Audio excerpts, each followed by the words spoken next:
বনি ইসরাইলের বহুত বড় একজন ওলি, আলেম না, কিন্তু ইবাদত কইরা কইরা সে অনেক বড় বুজুর্গ হইছে। জঙ্গলে চলে গেছে আল্লাহর বন্দেগী করার জন্য, মানুষের এলাকা ছেড়ে দিয়েছে, চলে গেছে জঙ্গলে আল্লাহ পাকের বন্দেগী যেন করতে পারে। সেখানে যে আল্লাহরে কয়, আল্লাহ 500 বছর হয়ে গেছে তোমার কদমে সেজদায় আছি, আল্লাহ সেজদার হালতে যেন আমার মরণ হয়, কিয়ামতের ময়দানে সেজদার হালতে যেন আমি উঠি। আল্লাহু আকবার জোরে কর। আল্লাহ পাক তারে মুস্তাজাবুদ দাওয়া বানাইছে। সে যা চায় আল্লাহ তারে তাই দেয়, যা চায় আল্লাহ তাই কবুল করে। এজন্য যখন দোয়া করছে সেজদার হালতে তার মরণ চায়, আল্লাহ কয় কবুল করলাম। সেজদার হালতে হাসরের মাঠে উঠতে চায়, আল্লাহ পাক কয় তাও কবুল করলাম। এই মানুষটারে আল্লাহ পাক এই জায়গার মধ্যে মিষ্টি পানির নহর, মিষ্টি পানির নহর, সাজদার জায়গার কাছেই আল্লাহ কুদরতি ভাবে মিষ্টি পানির নহর জারি করে রাখছেন। এক মুষ্টি পানি খালি খায় আর ক্ষুধা লাগে না। আল্লাহু আকবার বলে দিনও এক মুষ্টি পানি খায় আর ক্ষুধা লাগে না। এইভাবে আল্লাহর কদমে সিজদায় পড়ে রইছে। নবীজি বলেন, উম্মতের দল, এই মানুষটারে আল্লাহ পাক রব্বুল আলামিন সিজদার হালতেই তার মরণ দিয়েছে, এবং ওই জায়গাটাকে আল্লাহ পাক তার কুদরতি ভাবে জঙ্গলের ভিতরে গাছ গাছালি দিয়া, এক গাছের সাথে আরেক গাছ লাগায়া, এক গাছের সাথে আরেক গাছ লাগায়া আল্লাহ পাক তার এই সিজদার জায়গাটাকে আল্লাহ পাক সংরক্ষণ করে রাখছে। পৃথিবীর কোথায় কোন পাহাড়ে কেউ জানে না, কিন্তু নবীজি বলেন দুনিয়ার কোন না কোন এক পাহাড়ে আল্লাহ তারে এভাবে আটকায় রাখছে, সংরক্ষিত করে রাখছে। নবীজি বলেন কিয়ামতের ময়দানে সিজদার হালতে এসে উঠবে। নবীজি বলেন, জানোনি উম্মতের দল, ওই লোকটা সেদিন আল্লাহর দরবারে হাজির হওয়ার পর আল্লাহ পাক তারে জিজ্ঞেস করবো, বান্দা জান্নাতে তো যাইবা, কিন্তু আমলের উসিলায় নাকি আমার দয়ায়? তখন সে মনে মনে ভাববো, 500 বছর সেজদা করে কাটাই দিছি, জীবনে গুনাহ করলাম না, আল্লাহর দয়ায় কেন জান্নাতে যাব? আমার আমলের জোরেই তো জান্নাতে যাওয়ার কথা। এটা কিন্তু মুখে কয় নাই, মনে মনে আসছে। মনের খবর জানেন কে? তো আওয়াজ দিয়ে কোন নাকি আমার ফিসাবে জানে? হ্যাঁ, দরগা, শাহপুরান, শাহজালাল। মনের খবর কোন বাবাই জানে না। মনের খবর জানেন শুধুমাত্র কেডা? আওয়াজ আসতে কেন? রোগী আছে নাকি? মনের খবর জানেন কেডা? কেউ যদি মনে করে আল্লাহ যেমন মনের খবর জানেন, আমার ফিসাবেও জানে, সাথে সাথে ঈমান চলে যাবে। ঈমান থাকবে না যাবে? ঈমান চলে যাবে। আল্লাহ যা পারে মানুষ তা পারে না, ঠিক কি না? তার মনের খবর আল্লাহ পাক জেনে গেছেন। আল্লাহ পাক তার মনের ভাব যাই না, আল্লাহ কয় এসে জবাব দিতে হইব না, বুঝছি, তোমার তো আমল আছে প্রচুর, প্রচুর আমল আছে তোমার, 500 বছর সেজদাতে কাটাই দিছ, অতএব জান্নাতে আমলের কারণেই যাওয়ার কথা, যাও। ফেরেশতারা বলতেছেন, যাও আমার বান্দারে জান্নাতে লয়ে যাও। কিন্তু যাওয়ার সময় জাহান্নামটা একটু দেখায়া নিও। আল্লাহ ফেরেশতারা কি কইছেন? জান্নাতেই লয়ে যাও, যাইবার সময় জাহান্নামটা একটু দেখায়া নিও। ফেরেশতারা তারে লয়ে যাইতেছেন, ফেরেশতারা তারে লয়ে যাইতেছেন। জাহান্নামের কাছাকাছি যাওয়া মাত্রই জাহান্নামের আগুনের তেজ তার শরীরে লাগছে, শরীর শুকায় আইতেছে, পানির তৃষ্ণা দেখা দিছে। এখনো কিন্তু জাহান্নামের কাছে দাঁড়াও গেছে না। ফেরেশতাদেরকে ডাক দেয়া কয়, আমাকে এক গ্লাস পানি পান করো। ফেরেশতারা কয়, আল্লাহর বান্দা, এখানে তুমি পানি পাবা কোথায়? তোমার জন্য মালিক যেই জান্নাত রেখে দিয়েছে, ওই জান্নাতে তুমি যেমন পানি চাও তেমনি পাইবা, একটু সবর করো। আর একটু কাছাকাছি যখন নেই, আরো পানির তৃষ্ণা বাড়ে, ভাই আমারে পানি দাও। ফেরেশতারা কয় একটু সবর করো, একটু সবর করো আল্লাহর বান্দা, একটু সবর করো। আরো যখন কাছে যায় তৃষ্ণা আরো বাড়ে, ভাই আমারে পানি দাও। ফেরেশতারা কয় একটু সবর করো, জান্নাতে গেলেই তুমি পানি পাবা। এইভাবে যতই কাছে যেতে লাগলো ততই পানির তৃষ্ণা কমে না বাড়ে। এ যুবক, পানির তৃষ্ণার কারণে তার জিহ্বা বের হয়ে আর ফেরেশতাদেরকে বলতেছে আমি আর সামনে যেতে পারবো না গো, আমাকে তাড়াতাড়ি পানি পান করাও, আমাকে তাড়াতাড়ি পানি পান করাও, আমার জিহ্বা বেরিয়ে আসছে। ফেরেশতারা শুধু কই একটু সবর, একটু সবর।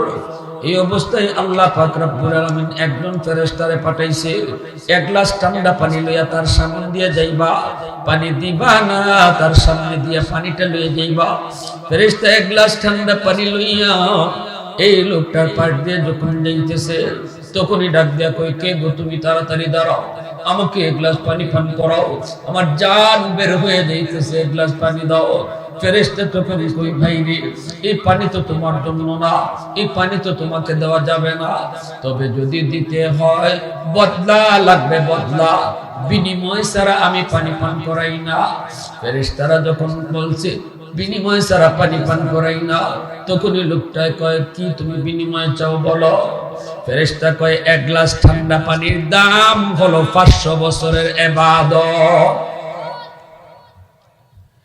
এই হাসরের ময়দান, এখানে টাকা চলে না, পাউন্ড চলে না, ডলার চলে না, রুপি চলে না, কোনো টাকা চলে না, পয়সা চলে না। হাসরের মাঠে শুধু নেকি চলে, নেকি। যদি তুমি আমার এক গ্লাস পানি নিতে চাও তাহলে আমাকে 500 বছরের ইবাদত দেওয়া লাগবে। এই কথা বলতেই লোকটা তখন দেখতেছে আমার জান তো বের হয়ে যায়, জান তো বের হয়ে যায়, আমার কাছে আছে তো 500 বছরের ইবাদত। কই পাই নাও, তুমি 500 বছরের ইবাদত লইয়া দাও, তবু আমারে জান বাঁচাও। 500 বছরের ইবাদত দিয়া এক গ্লাস পানি খাইছে। এইবার আল্লাহ পাক রব্বুল আলামিন ফেরেশতাদেরকে কয় আমার ফেরেশতারা আর বান্দারে জান্নাতে নেওয়া লাগতো না, আবার আমি আল্লাহর দরবারে হাজির করো। মালিকের দরবারে হাজির। আল্লাহ পাক ডাক দিয়া কই বান্দা, যেই আমলের জোরে তুমি জান্নাতে যেতে চাও এই আমল তোমার কই? 500 বছরের ইবাদত এক গ্লাস পানির বদলা যদি তুমি দিয়ে দিতে পারো তাহলে আমি আল্লাহ দুনিয়াতে যত গ্লাস পানি খাওয়াইছি আমার পানির বদলা দিয়া দাও। আর আস্তে কোন সুবহানাল্লাহ, কথা বুঝেন না আপনারা? এক গ্লাস পানির বদলা যদি 500 বছরের ইবাদত হয়, আমি আল্লাহ জীবনে তোরে কয়েক গ্লাস পানি খাওয়াইছি, এই পানির বদলাটা দিয়া দাও। সাথে সাথে আল্লাহর কদমে সিজদায় পড়ে গেছে, সাথে সাথে মালিক ভুল করে ফেলেছি গো মালিক, আমার দিলের খবর তুমি জানছো। আল্লাহ আমি চরম ভুল করেছি। ইবাদত আমরা দুনিয়াতে যা কিছু করি এই সব কিছু ইবাদত আল্লাহর নিয়ামতের বদলা হয় না। সুবহানাল্লাহ জোরে কর। সুস্থ দুইটা চোখ আল্লাহ দিয়েছেন, এই সুস্থ দুইটা চোখের নিয়ামতের শুকর যদি সারা জীবন সিজদা করি চোখের নিয়ামতের শুকরিয়া আদায় হবে না, ঠিক কিনা জোরে কও।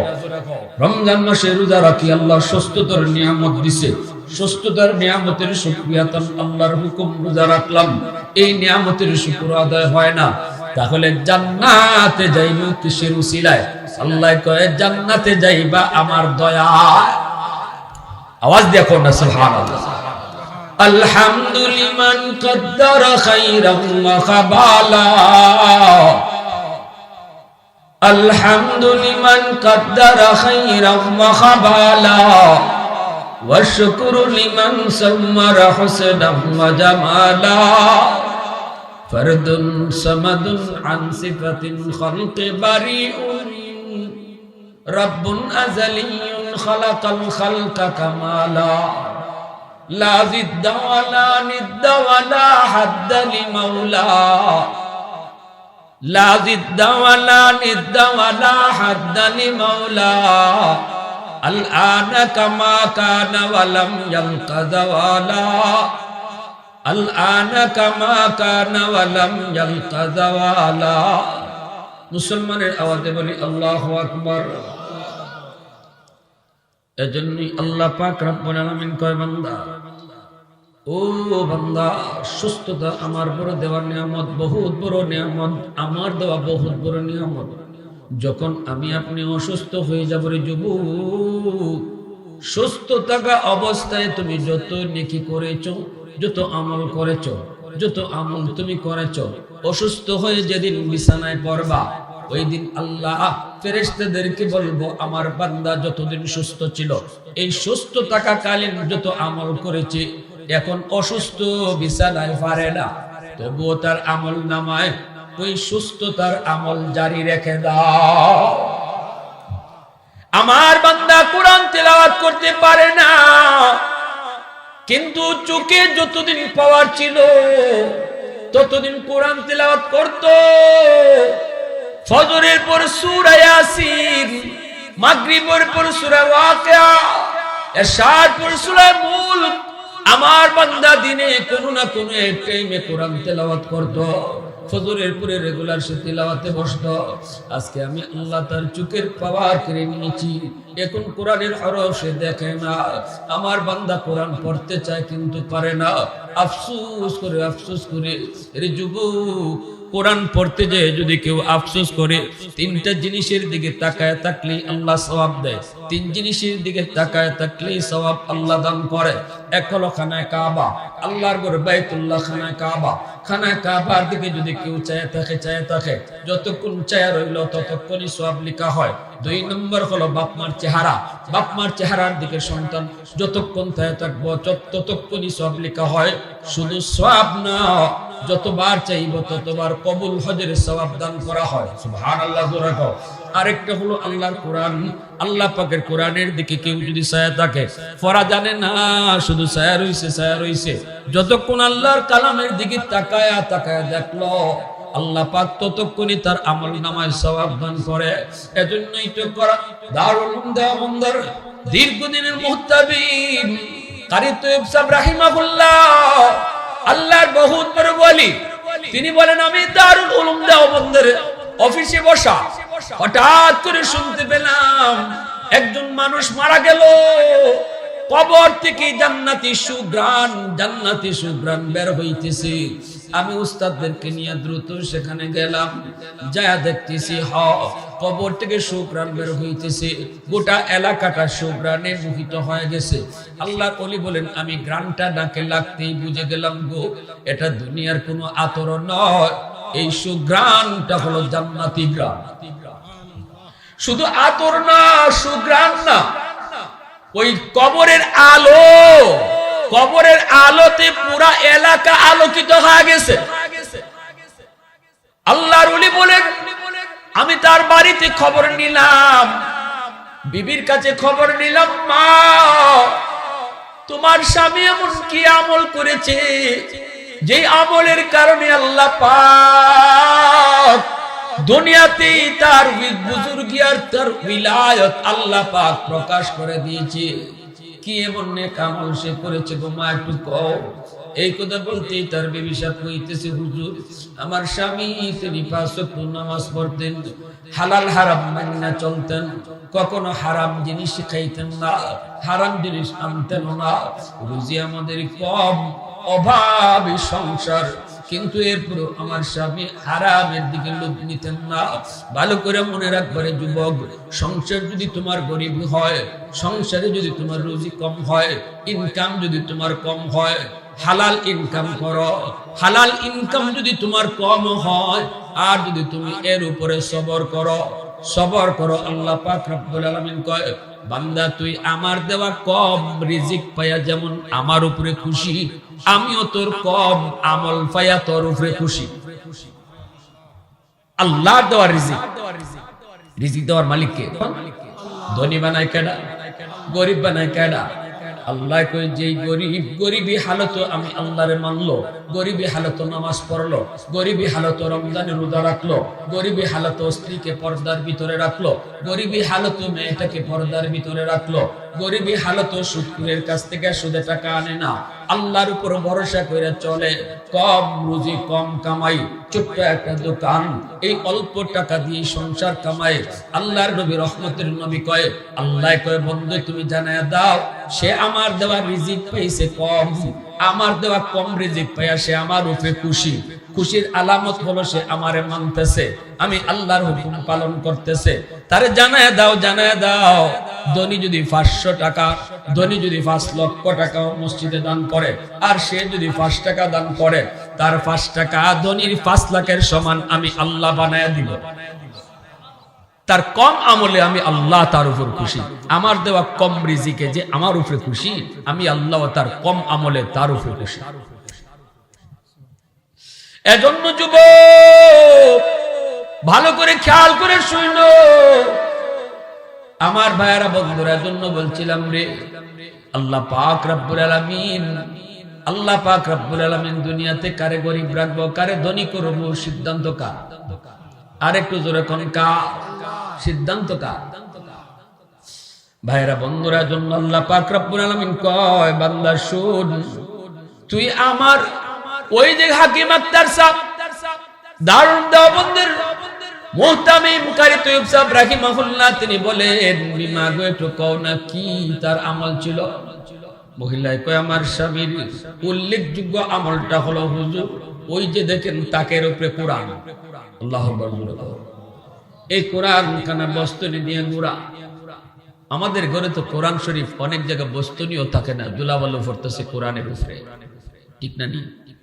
হ্যাঁ, টেলিভিশনের কভার আছে, আহা মুসলমান টেলিভিশনে যেন দুলাবালু না পড়ে এজন্য কভার দিয়ে ঘুরে রাখছি, কিন্তু বহু মুসলমানের ঘরে কোরআন আল্লাহর কালাম, যে কোরআনের উসিলায় আল্লাহ আমারে খাওয়াইতেছে পালতেছে, এই কোরআন আমার ঘরে অবহেলায় দুলাবালি পড়তেছে।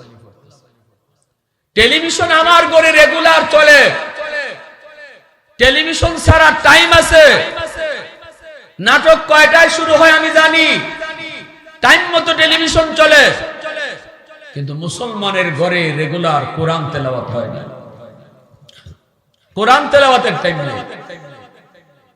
আমার একদিন আমার এক মুসল্লি কয় হুজুর একই ঘরের মাঝে কোরআন শরীফ আর টেলিভিশন রাখা যাবে না, মাসালা দিগা এক গড় টেলিভিশন আর মাথোকাতে কোরআন শরীফ। আমি বললাম ফতুয়া আমি কেন দিব, আপনি আপনার মনে জিগান্ত মনে কি কয়? হুজুর আমার মন তো কয় এটা হয় না, এটা পারে না, কোরআন এবং টেলিভিশন দুইটা এক রুমে কেমনে থাকে?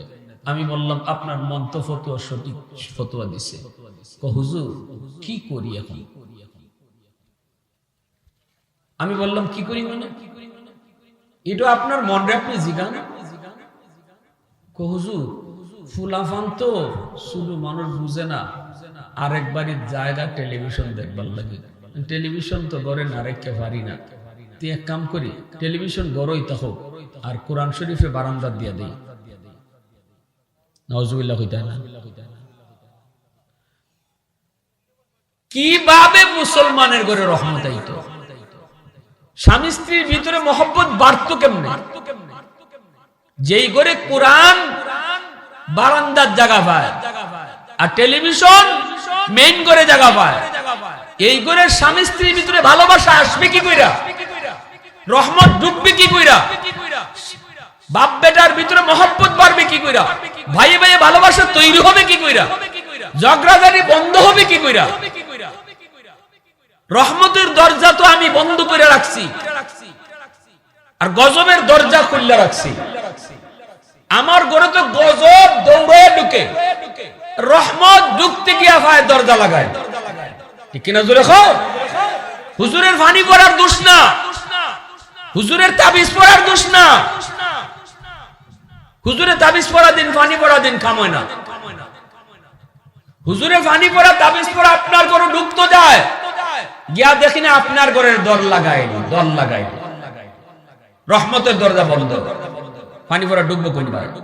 পানি ভরা তো কোরআন ফুইরা ফুদিছে, আল্লাহর কালাম তো রহমতের দরজাতে ঢুকে, গজবের দরজাতে ঢুকে না। ঠিক কিনা জোরে খাও? আল্লাহর কালাম রহমতের দরজা দিয়ে ঢুকবে, গজবের দরজা দিয়ে ঢুকবে না। আমার ঘরে যদি রহমতের দরজা বন্ধ থাকে, গজবের দরজা খোলা থাকে, হুজুরের পানি পড়া তাবিজ পড়া ঢুকবো কোন দরজা দিয়া? দরজা তো খোলা পায় না, দোষ হুজুরের না, কিন্তু দোষ সকলটা আমরা হুজুরের গায়ে দেই। বাজারে গিয়ে ওই সৈয়দপুর বাজারে ঢুকিয়ে দেখবেন, পরের দিন কইব নাই রে, নাই নাই নাই, আগের মেসাব নাই, কিতা নাই, আগের মেসাব নাই। বলে কেন?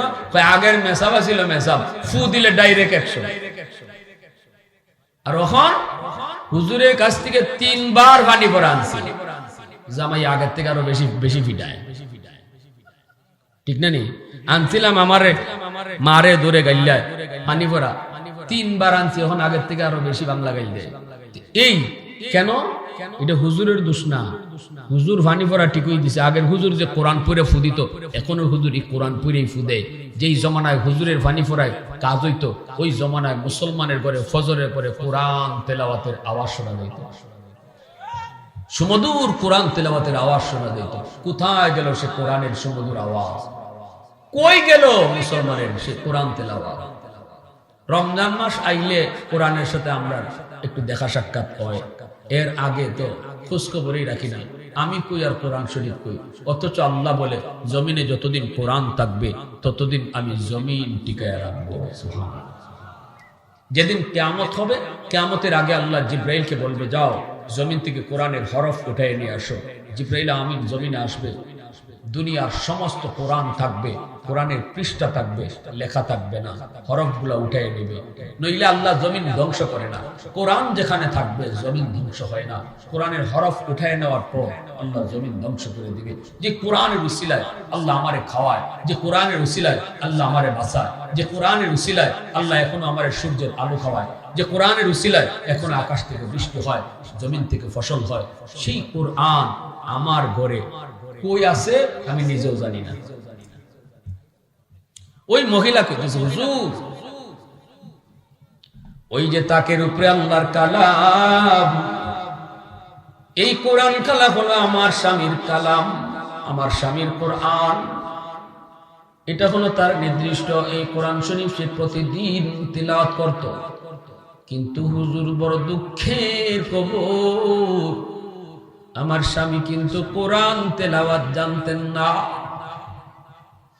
কিন্তু এরপরও ফজরের নামাজটা পইরা এই কোরআন শরীফ খানা বের কইরা চুমু খাইতো, কপালে লাগাইতো, বুকে লাগাইতো, আল্লাহর কালাম বের কইরা পৃষ্ঠাটা উল্টে উল্টায় প্রতিটা লাইনে লাইনে আঙ্গুলটা ঘুরাইতো আর চোখের পানি ফলাইতো আর কিন্তু মালিক আমি তোমার কালাম পড়া জানি না, আমি কোরআন সহি শুদ্ধ করে পড়তে জানি না, কিন্তু মালিক এই লাইনে তুমি যা কইছো আমি সব বিশ্বাস করছি, এই লাইনে তুমি যা কইছো আমি তাও বিশ্বাস করি, আমি তাও বিশ্বাস করি। এইভাবে লাইনে লাইনে আঙ্গুলটা ঘুরাইতো আর কইতো মালিক আমি এই লাইনে যা কইছো সব বিশ্বাস করলাম। চোখে পানির ফোঁটাগুলি কোরআনের পৃষ্ঠায় পড়তো। হুজুর আমি এই দৃশ্য দেখেছি সারা জীবন। এই কথা বলতেই করা হাকিমা, এই কথা বলতেই দেখা যায় কারি তৈয়ব সাহেব রাহিমাহুল্লাহ তিনি বলেন আমি তার থেকে কোরআন খালা নামাইলাম গো, এই কোরআন নামায়া বস্তুনিটা খুইলা আমি কোরআন খানা বের করলাম, আমি কোরআন শরীফ খানা বের কইরা দেখি প্রতি লাইনের নিচে নিচে তার আঙ্গুলের দাগ পড়া গেছে এবং পৃষ্ঠায় পৃষ্ঠায় তার চোখের পানির দাগ আছে। এজন্য আল্লাহ পাক রব্বুল আলামিন কয় এ ফেরেশতারা আমার বান্দা এখন কোরআন তেলাওয়াত করতে পারে না, কারণ তার চোখের পাওয়ার আমি আল্লাহ কেড়ে নিয়েছি। আজও যদি তার চোখের পাওয়ার আগের মতোই থাকতো, আজও সে কোরআন পড়তো, আজও সে কোরআন তেলাওয়াত করতো, দেখো না কেমনে আফসোস করে আমার বান্দাটা, দেখো না কেমনে আফসোস করে আমার বান্দাটা। মালিক আমার চোখের পাওয়ার নাই, আগের মতো কোরআন তেলাওয়াত করতে পারি না। আল্লাহ কই বান্দা আফসোস করিস না, আফসোস করিস না।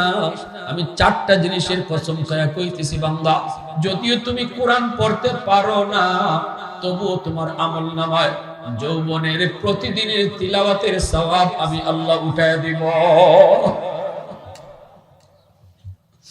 আহাদুল লাইসা কামিসলিক সামাদুল লাইসা কাফাদলিক লিমানিল মুলকু তুগুই তু সাজাওয়ার খুদাই তু খুদাবন্দ ইয়ামিনি তু খুদাবন্দ ইয়াসারি তু খুদাবন্দ জমিনি তু খুদাবন্দ সামাই তু রহিমি তু করিমি তু সামিঈ তু বসিরি তু মুইজ্জি তু মুদিল্লি তু মালিকিল আরশি বজাই বরি আজ চুম্বচে রাই বরি আজ সুরতে রঙ্গি বরি আজ ইজ্জনিয়াজি বরি আজ বিম উমিদি বরি আজ খুরদন অখুফতন বরি আজ তহমত মরদন বরি আজ বিম উমিদি বরি আজ রঞ্জ বালাই।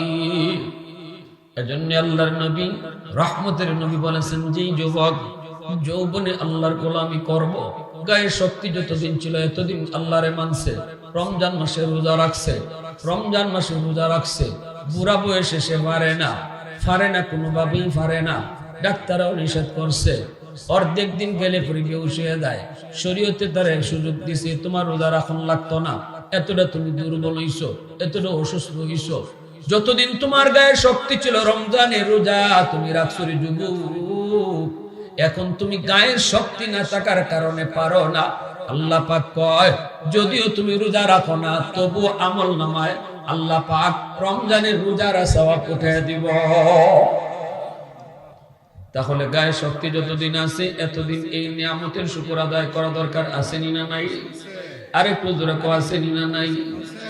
একটা হাদিসে কুদসি, মন দিয়ে শোনো, মন দিয়ে শোনো। হাদিসে কুদসি আল্লাহ কি করে,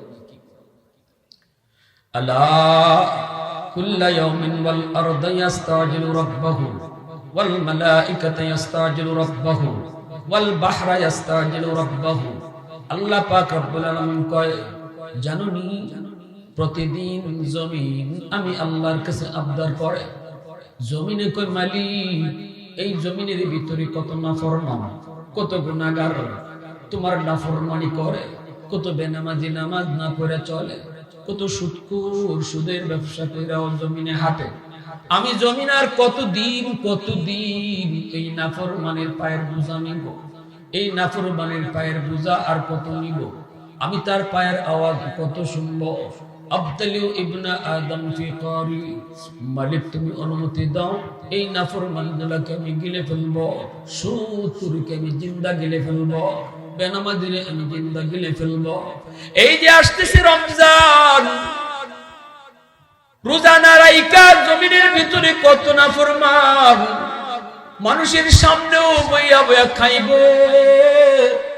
কেউ বা টঙ্গির ভিতরে আড়ালের ভিতরে ঢুইকা খায়া ফেলবে। আল্লাহ পাক রব্বুল আলামিন কই, জমিনে ডাক দেখুন, মালিক পর্দার আড়ালে সে খাইছে, কেউ দেখছে না, কিন্তু আল্লাহ কয় আমার জমিন দেখছে। জমিনে ডাক দেখুন, মালিক এই নাফরমান ঘরের ভিতরে আড়ালে অথবা দোকানের ভিতরে পর্দা টানায়া খাইয়া বাইরেছে মানুষের সামনে, রোজাদার শাস্তেছে। ও মালিক অনুমতি দাও, অনুমতি দাও, এই নাফরমানরে আমি জিন্দা গিলে ফেলবো, আমি জমিন ফেটে যাব, ওরে জীবিত গিলে ফেলবো। আল্লাহ পাক কয়, কেন?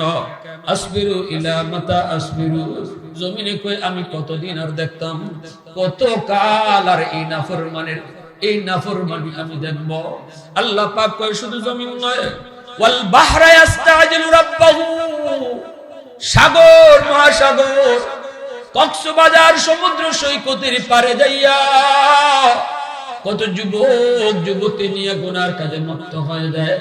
সাগরের পানিটা ডাইকা কই, মালিক আমি নাফরমানি কত দেখব, আমি পানিটা দেখতেছি, আমারে দেখায় নাফরমানি করে, আমি তো তোমার হুকুমে চলি, আমি কতটা অশান্ত, নাফরমানগুলি ভালো করে জানে, মালিক অনুমতি দাও, দেখো আমার রূপটা কেমন, মুহূর্তের ভিতরে আমি পানির ফুটা জমিন তলায় দিতে পারি, সবগুলি নাফরমানকে ডুবায় দিব। ও মালিক, সবগুলি নাফরমানকে ডুবায় দিব। যেই জমিনটারে নাপাক বানাইছে, পানি দিয়া জমিনটারে পাক বানায় দিব। আল্লাহ তুমি অনুমতি দাও। আল্লাহ পাক রব্বুল আলামিন কয়, আমি জমিনও ধমক দেই, সাগর মহাসাগর ধমক দেই। প্রতিদিন কিন্তু আপনাদের এই আদলপুর গ্রামের মাটিও আবদার করে। এই আদলপুর গ্রামের ভিতরে যত বেনামাজি আছে, এই বেনামাজিরে জমিনে খায়া ফেলতে চায়, গিলে ফেলতে চায়। একদিন দুই দিন না, আল্লাহ কয় প্রতিদিন, প্রতিদিন একবার আবদার করে আল্লাহর কাছে। আল্লাহ পাক কয়, রে জমিন, রে জমিন ভালো করে শুনতা, আমি আল্লাহ দেখতেছি জমিনে কত গুনাহ হয়, কত অত্যাচার হয়, কত জুলুম হয়, কত নাফরমানি হয়। আমি আল্লাহ দেখতেছি জমিনে কত সুদখোর সুদের ব্যবসা করে, কত জিনাখোর জিনা করে। আমি আল্লাহ দেখতেছি এই জমিনের ভিতরে রমজান মাস আসলে পড়ো কত বেরোজগার রোজা না রাইখা আমি আল্লাহর সাথে নাফরমানি করে। আমি সব কিছু দেখতেছি, আমি সব কিছু দেখি, এরপর আমি কেন নগদ ধরি না জানোসনি? কারণ এই মানুষকে আমি আল্লাহ বড় আদর করে বানাইছি। আসমান আল্লাহ বানাইছেন কুন ফায়াকুন বইলা, জমিন আল্লাহ বানাইছেন কুন ফায়াকুন বইলা, ফেরেশতা আল্লাহ বানাইছে কুন ফায়াকুন বইলা। আল্লাহ কইছে জমিন হওয়া গেছে, আসমান হওয়া গেছে, ফেরেশতা হওয়া গেছে, কিন্তু আমারে আপনারে আল্লাহ পাক কুন ফায়াকুন বলে বানায় না। আমারে আপনারা যখন আল্লাহ বানাইছে, আল্লাহ বলে খালাকতু বিয়াদাইয়া, আমি আমার বান্দারে নিজের হাত দিয়া বানাইছি। কারণ এই চেহারার মধ্যে এত দামি কপাল, এই কপাল আমি বানাইছি আমার সেজদার জন্য। এই জমিন আমি অপেক্ষা আছি আমার বান্দা কখন কোন জায়গায় জানি তওবা করবে, চোখের পানিটা ফালায়া দিবে।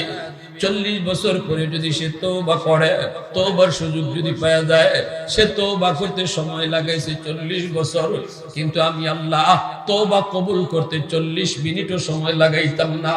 আমি আল্লাহ মুহূর্তের ভিতরে তওবা কবুল করে নিব। বান্দা গুনাহ করেছে 60 বছর, 60 বছর পরে তওবা করেছে, তওবা করতে সময় লাগাইছে 60 বছর, কিন্তু আমি আল্লাহ কবুল করতে 60 মিনিট লাগাইতাম না। আল্লাহু আকবার জোরে কও। আমি অপেক্ষা আছি, অপেক্ষায় কখন কোথায় কোন টাইমে জানি চোখের পানি ফলায়, কখন জানি কয় মালিক জীবনে অনেক রোজা কামাইছি, আর জীবনে কোনোদিন রমজানের রোজা কামাইতাম না, একটা রোজাও বাদ দিতাম না। দিল থেকে এমন নিয়ত কার কার আছে একটু হাত উঠে আল্লাহরে দেখাও। দিল থেকে রমজানের রোজা 30টা রাখবো নিয়ত কার কার আছে হাত উঠে দেখাও। আল্লাহ তুমি আমাদের প্রতিটা হাতরে কবুল করো। রমজানে আমরা 20 রাকাত নফল তারাবির নামাজ পড়তাম, কার কার নিয়ত আছে একটু হাতটা ভালো করে জাগাও। আল্লাহ আমাদেরকে 20 রাকাত তারাবির নামাজ পড়ার তৌফিক দাও, জোরে কও আমিন। আল্লাহ পাক রব্বুল আলামিন কয়, জমিনটা আমি থামায় রাখি, সাগর মহাসাগরে থামায় রাখি, শুধু বান্দা তোর তওবার অপেক্ষায়। আজকে যদি আমরা এখানে বসে আমরা তওবা করে লাই, আল্লাহ আর জীবনে নাফরমানি করতাম না, আল্লাহ পাক মুহূর্তের ভিতরে আমার আপনার নাম ওলির দপ্তরে উঠায় দিব। তওবা করার আগে তার নাম তাকে গুনাহগারের খাতায়, আর তওবা করার লগে লগে নাম উঠে যায় ওলির খাতায়। কারণ তওবার কারণে আল্লাহ তার জিন্দেগীর গুনাহের নেকি দ্বারা বদলায় দেয়। ইল্লা মান তাবা ওয়া আমানা ওয়া আমিলা আমালান সালিহা ফাউলাইকা ইউবাদদিলুল্লাহু সাইয়্যাতিহিম হাসানাত। আল্লাহ পাক কয়, শুধু তওবা করলে আমি গুনাহ maaf করি না, গুনাহ যদি সাগর পরিমাণ হয়, তওবার কারণে আমি সাগর পরিমাণ নেকি বানায় দেই। গুনাহ যদি পাহাড় পরিমাণও থাকে, তওবার পরে আমি পাহাড় পরিমাণ নেকি বানায় দেই। এজন্য হাসরের মাঠে বহু মানুষ আমলনামা ফায়া কইবা, আল্লাহ এটা আমার না, তোমার ফেরেশতারা বলে আরেকজনেরটা দিয়ে লাইছে, এটা আমার ওইটাই পারে না, আমি অত নেকি করছি না। আল্লাহ কুদরতি মুস্কি হাসি দিয়া কইবা, আমার বান্দারে ফেরেশতারা ভুল করে না, সুবহানাল্লাহ, তোমার আমলনামাই তোমারে দিছে, আল্লাহ অত নেকি তো আমি করছি না। আল্লাহ কইবা তুমি যে তওবা করছিলা এই তওবার উপরে আমি খুশি হইয়া তোমার গুনারে আমি নেকি বানাই দিয়েছি। আল্লাহু আকবার। তাহলে যুবক, এখানে যারা আজকে আমরা হাজির আছি, গভীর রাত নজরুলের রহমতের সময়, আমরা কি এই নিয়তটা করতাম পারি না? আল্লাহ, চোখের সামনে কত যুবক কবরে গেল, কত বন্ধু কবরে শুয়ে রইল, সন্ধ্যার সময় একসাথে চা খাইছি, গভীর রাতে তার মৃত্যুর খবর। কত যুবকের ইচ্ছা ছিল নামাজ পড়বে, আল্লাহরে খুশি করবে, তারপরে কবরে যাবে, সেই সুযোগ আর পায় নাই। অতএব কার মরণ কোথায় কখন কেউ জানে না। ঘুম থেকে উঠলে সকাল, না উঠলে পরকাল। এজন্য আজ রাত কার জীবনের শেষ রাত কেউ জানি না। আমরা কি পারি না এখন তওবা করতাম যে আল্লাহ আর জীবনে তোমারে নারাজ করতাম না? কারা কারা তওবা করতে রাজি আছেন একটু হাতে দাও। আল্লাহ তুমি কবুল করো।